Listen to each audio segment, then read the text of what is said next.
የሚገርም ነው ጀማው ማንቸስተር ዩናይትድ ዊሊያም ጎመንዘርን ለማስፈረም እንግዲህ ከወኪሎች ጋር መነጋገሩ ተሰምቷል። ማንቸስተር ዩናይትድ ዊሊያም ጎመንዘርን ከፖርቶ ለማስፈረም 50 ሚሊዮን ፓውንድ ለመክፈል መዘጋጀቱ ነው የተነገረ የሚገኝ። ዩናይትድ ከሩፋኤል ሊዮ ወኪሎች ጋር ማለት ነው ንግግር ማድረጉ ተነግሯል።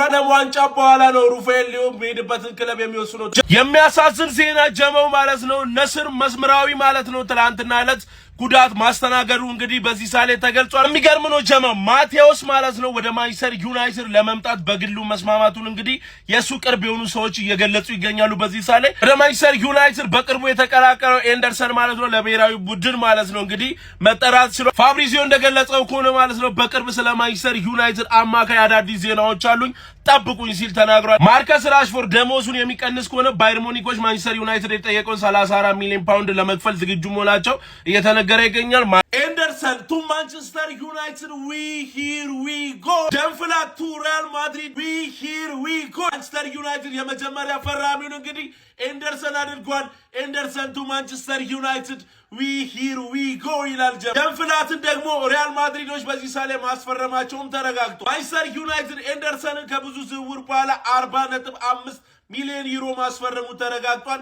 4.5 ሚሊዮን ዩሮ ደግሞ ማለት ነው የክለቡ ስኬትና የተጫዋቹ ሁኔታ ታይቶ የሚጨመር ነው ተብሏል። ጀማው አዲስ ነገር ሲኖር ፓስ እናደርጋለን። ቪዲዮ ላይክ፣ ሼር፣ ኮፒ ሊንክ እንዳይረሳ። ማንቸስተር ዩናይትድ የ18 ዓመቱ ታዳጊ ኢዜማን ለማስፈረም እንግዲህ ውሉን እንደጨረሰ በዚህ ሳሌ የተለያዩ መረጃዎች ይወጡ ይገኛል። ዌስትሃም እና ማንቸስተር ዩናይትድ ስለ ማቲያስ ዝውውር ማለት ነው በዛሬው ዕለት መወያየታቸው የተለያዩ መረጃዎች እየተናገሩ ይገኛል። ማንቸስተር ዩናይትድ የሳጥናኤል ፈላጊ ሆኖ በዚህ ሰዓት ላይ መምጣቱ ብዙ መረጃዎች እየተናገሩ ይገኛል። ማንቸስተር ዩናይትድ ታዳጊ የሆነው ታይላንድ ፈርኒቸር ወደ ስኮትላንድ ብሔራዊ ቡድን መጠራቱ ተገለጸ። ማንቸስተር ዩናይትድ አትላንታ ክርስቲያኖ ኦቾሎኒን ማለት ነው የስፖርቲንግ ዳይሬክተር አድርገው አዲስ መሾማቸውን ካረጋገጡ በኋላ አድርሰንን እንግዲህ ለማስፈረም ዝውውሩ እንደሚያፈጥኑ ተናገሩ። ማንቸስተር ዩናይትድ አውሮፓ ቻምፒዮንስ ሊግ መቀላቀሉን ተከትሎ ኦስሜን ደምብሌን ማለት ነው ወደ ማንቸስተር ዩናይትድ ለማምጣት እንደሚሞክሩ የተለያዩ ሚዲያዎች እየተናገሩ ይገኛል። ፎላንቲኖ ቶሬስ ማለት ነው እንደተናገረው ከሆነ ተጫዋማኒ ከሪያል ማድሪድ በዚህ ክረምት አይለቅም ሲል ተናገረ። ማቴዎስ በሳውዛምፕተን እያለ ከተጫወትከው ትልቁ ሜዳ የቱ ነው ሲል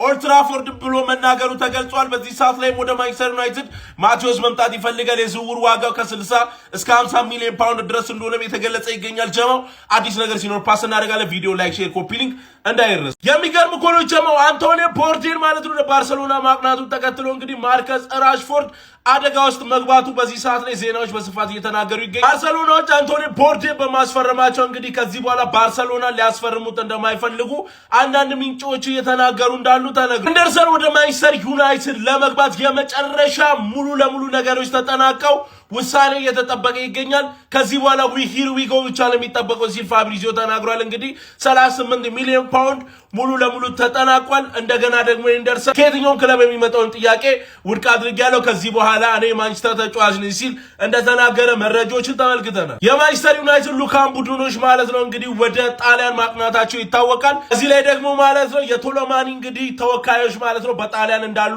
እንዳትረሱ ተብሎ እንግዲህ ፋብሪዚዮ ተናግሯል ማለት ነው። ምናልባት ንግግር ሊያደርጉ ይችላል። የመጀመሪያ ፈራሚያችን ኤንደርሰን፣ ቀጣይ ፈራሚያችን ደግሞ ወይ የሎሲንጋሙ ወይ ቶሎማኒ ይሆናል ተብሎ ይጠበቃል። ጀማው አዲስ ነገር ሲኖር ፓስ እናደርጋለን። ቪዲዮ ላይክ፣ ኮፒ ሊንክ፣ ሼር እንዳይረሳ። የሚገርም ኮሎ ጀማው ማርኮስ ሴሰኛው ማለት ነው ወደ ማንቸስተር ዩናይትድ ሊዘዋወር የነበረው ዝውውር ተቋርጦ እንግዲህ ወደ ቶተንሃም ማቅናቱ በዚህ ሰዓት ላይ ተረጋግጧል። የማንቸስተር የቦርድ አባላት ስለ ቁሉሉ ማለት ነው አዲስ መረጃዎችን እያሰባሰቡ እንዳሉ መረጃዎችን ተመልክተናል።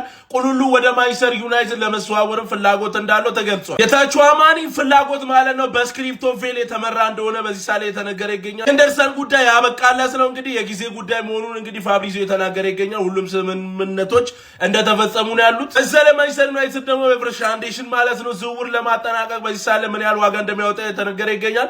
ከ50 እስከ 60 ሚሊዮን ፓውንድ ድረስ ያወጣል ተብሎ ይገመታል። የማንቸስተር ዩናይትድ እኒዮስ አባላት ማለት ነው በዚህኛው ዝውውር መስኮት ለማንቸስተር ዩናይትድ 8 ተጫዋች እንደሚፈርም ብዙ መረጃዎች እየተናገሩ ይገኛል። የእንግሊዝ ፕሪሚየር ሊግ የቀጣይ ዓመት ማለት ነው ኳስ መጫወቻ እቺናት ማለት ነው። ጀማ አዲስ ነገር ሲኖር ፓስ እናደርጋለን። ቪዲዮ ላይክ፣ ሼር፣ ኮፒ ሊንክ እንዳይረሳ። ሩፋኤል ወደ ማንቸስተር ዩናይትድ መምጣት እንደሚፈልግ ተናገረ። ሩፋኤል ሌዮ ትላንትና ባደረገው ቃለ መጠየቅ ላይ ማለት ነው ጀማው እንደተናገረው ከሆነ ከኤሲ ሚላን መውጣት እፈልጋለሁ፣ እኔ የምወደው ክለብ እኔ መጫወት የምፈልገው ክለብ ማለት ነው ማንቸስተር ዩናይትድ ነው ሲል ሩፋኤል